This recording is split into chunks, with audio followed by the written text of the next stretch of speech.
but I was also stashed money up in these ceiling tiles, like back in the kitchen. So Yeah. I had a target for them to go to if they got raided. There's a safe. Take the money. It's all there.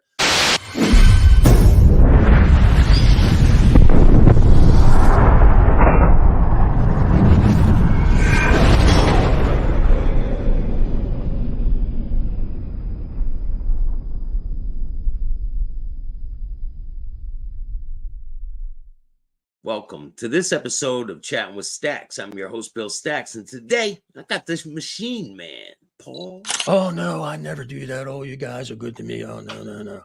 I said, cut the shit. I said, this is what you're going to do. You're going to board that fucking window up. You're going to block it up. You're going to brick it up. That fucking window's not going to be there. And I said, bring a fucking pillow. You're going to sleep in this fucking bar till that thing's boarded up. And I said, if I come, we get a call down here again, these machines are broken into. I said, I'm going to come down here and bust you up. And he's like, oh. And I felt bad saying it because I wasn't really raised that way. But what I learned pretty quick, and situations you were in, your childhood, being in gangs, if you don't act a certain way around certain people, they're going to walk all over you. Yeah, you're going to be the sheep. You adapt. I mean, you adapt to what's going on. So I basically threatened his ass, and I could tell he's like a little shooken up, and we never had another break in that place. When you put people on the spot, when they're lying to your face, they're like in shock that you're even calling them out. Yeah, and so that was kind of the first things that I got, that he kind of was pushing me to get, be tougher and straighten things out and all, and that's kind of how it went for a while. But we had like I said, our close friend Phil, the judge. We walked my wife down the aisle and we got married. This is before we got married. He was a liquor board judge in Baltimore County, and he knew everybody. He was out there so long. He knew everybody in politics, in Baltimore City politics, Annapolis. I mean, he knew some people that eventually went to the U.S. House of Representatives. In fact, during that time frame in the 90s, I met a lot of people, a lot of politicians that were future mayors, future governors, future senators, U.S. senators, future congressmen, U.S. congressmen. I knew back in the 90s that were kind of in our little circle. I don't want to mention any names because there's a few people that are still pretty powerful. But Phil was important to us, and he was important to these machine guys. I call us machine men. But it wasn't just Sonny and I. I'm not mimicking La Costa Nostra. There was there's like dozens and dozens of these operators, these machine men. But there was like 5 main guys. Sonny and I were one of the 5 main guys, because he had a lot of stops, had like 60 stops. But the biggest operators guy was named Joe Rockine, and he had about 150 stops. Now we were pulling in probably at that time 60,000 a week. Wow. Joe was pulling in 150 to 200,000 a week. This is all cash. And so, but these 5 main operators, they would meet like once a month at a place called the Golden Arm in Baltimore. The Golden Arm was Johnny Unice's old spot, hence the name, the Golden Arm. We'd meet there. Joe ended up buying the place at like a fire sale, because I think Johnny Unice went bankrupt at this other place. So we'd meet there once in a while, every month, and talk business. And what we talked about was, like, if one of the operators was having a problem with one of their accounts, say like a Nick, they didn't trust the Nick, and maybe they had 3 years left on their contract, and they just didn't get along. So the guy might go, hey man, this guy Nick, we don't get along. I went out, I got 3 years left, give me 20 grand for the equipment and the headache. You can got him 3 years. And if you're making 1,000 a week, 20 grand, you're okay. I'll deal with the bullshit, because I'm gonna make that money back real quick. That's kind of how these guys operated. But Phil, the liquor board judge, would show up because he knew everybody in Annapolis, and he would come to these meetings when something important was going on. And a few times during the 6 years I was involved in this business, from 90 to 96, about 3 or 4 times, he showed up a lot, but 3 or 4 times was kind of important, because he would come with news from Annapolis that every once in a while these guys we're going to outlaw these poker machines. We're going to make them illegal, because right now they operate under a gray area, amusement only. As long as they say amusement only on the machine, and it's not gambling. It's not gambling. Yeah. We're covered. We're not doing that. So occasionally these guys in Annapolis would throw a bill up saying we're just going to outlaw them. And the main thing was, what is it going to cost? what's it going to cost? And like one year was like, everybody kicked in 50 grand total, pay a few people to kill the bill. And this one particular year was 100 grand. And so I was like flipping, like, man, 100 fucking grand. Last year was 50 grand. They're going to keep going up. It kept going up. But see, the money, we were making so much money. Yeah. You just paid it. And it also was to pay these guys to keep the slots out. And that's what it did too, was to keep the slots out. Let me go back to how how the system worked. Like if we had an account, so I'll go about a raid and how this works with the raid and how these things are covered and how we're not. Like we had this one place. It was my first involvement with police. I'm riding with this guy named Rob. We're moving equipment around. He's like 6'3", 380, big black, huge black guy. Yeah. And Sonny told me beforehand, he goes, "You move his ass. You get him to move." I'm like, who the fuck's getting Rob to move? This guy's 380, man. Nobody's moving him, you know? So we're riding around and we get a call. We got hit. And it was one of our accounts. This place was called the T-Bird Lounge. T-Bird for Thunderbird. It was pretty crazy. It was in a bad area of Baltimore City, but it had half of a Thunderbird car as a canopy over top of the door. Sticking out. So it was you could see the Thunderbird, part of it, sticking over the doorway, the T-Bird Lounge. So she calls and said, the cops are there. They usually give you, they'll say, if they're nice, they go, we'll give you 15 minutes, come down to open machines up. If not, sometimes they just smash the shit out of them because all they want is the money. They take the money and they take the boards. The circuit boards is the main thing. They'll leave everything else, but everything else is trash because they beat it up with a club. But this particular time, they're like, 15 minutes, come down to open them up. We won't damage them. So we're real close. We get down there. We walk in. This is like, I'm a few months in. This is my first experience involved with the police. We walk in this bar and there's like fucking white dust flying everywhere. I'm like, what the fuck is going on in here? These cops are going around with pool sticks and they're banging the tiles. I'm thinking like, why are they banging the tiles? Because some of these bar owners, even me, when I owned a bar for 23 years, I had a safe, but I was also stashed money up in these ceiling tiles, like back in the kitchen. So I had a target for them to go to if they got raided. There's a safe, take the money, it's all there. But I would stash money somewhere else, and that's a lot of these guys did. But so the cops are looking for money? Yeah. So when you get raided, so what happens is how this raid works. So they get tipped off there's gambling in this bar, T-Bird Lounge. So the cop comes in undercover. They have to see three things have to happen. They're sitting at the bar, and you don't know these guys are cops sometimes. They have beards. They look like, bikers. They blend in. Whatever the environment they're in, they'll blend in. So you have to see three things happen before they can get a warrant to raid the place. First thing is guys over there playing machine. And they're playing it, and they'll see a point secure. So say it's their quarter machine. Say 2,000 points are up top. It's $500. Okay, they see they're drinking their beer, watching this guy. So the guy gets off the machine and is like, hey, I'm ready to go. You got two, So the cop sees the 2,000 points. So what we would have, we had these little clickers like garage door openers, little button. We had them hooked up to the boards, and we had a button behind the bar. So the bartender could just touch his button behind the bar. Boom, the points are gone. So the cop sees the points disappear. Blink, they're gone. And then they see an envelope come over the bar. Here's your $500. They're caught. Illegal gambling. Yeah. So the raid comes. They're busting the place up. When the raid takes place, if your place is popped for illegal gambling, they associate every dime in that building, anywhere in that building, with illegal gambling, and they're going to take it. And they're going to find it. So this guy, we walk, he could stack up money, and it's all going. So we walk in there, and the guy goes, Rob, who has the keys? And Rob's like, me. So he goes, they didn't bust machines up. They were straight. They gave us 15 minutes. We got there. So Rob opens up the doors, and these dollar bill acceptors, boom, the money drops. They drop into a bucket. There's a little bucket there called all the money. So they get the buckets, they dump them on the bar, and the cops are counting the money. There's plain clothes, and there's regular, uniform guys. The guys are popping the tiles out. So they're hollering, screaming, where's your drawer money? They want the drawer money. They knew he had a drawer somewhere in there. He had a bank. I don't have shit. It just opened up. They're smashing bottles. They're pouring out coffee. They're knocking shit over. I'm thinking, like, what the fuck is going on? They're tearing this place. And this is what I want to be a cop, a fed. These guys are fucking tearing this bar up, saying, where's the fucking money at, So Rob gets the ass. Rob's like, in the floor drain. And then Jarrell, the guy who owned the bar, he's like, you mother. He starts getting mad. So the cop goes behind the bar. He picks the grate up, and there's a mason jar in there, and there's $1,500 in there. That's where he hid his money at night, in the floor drain. He didn't have a safe. That's all he had to do was give the money up. So the cops come in. All the money in the poker machine was $3,000. They write it down. They give the bar owner a receipt.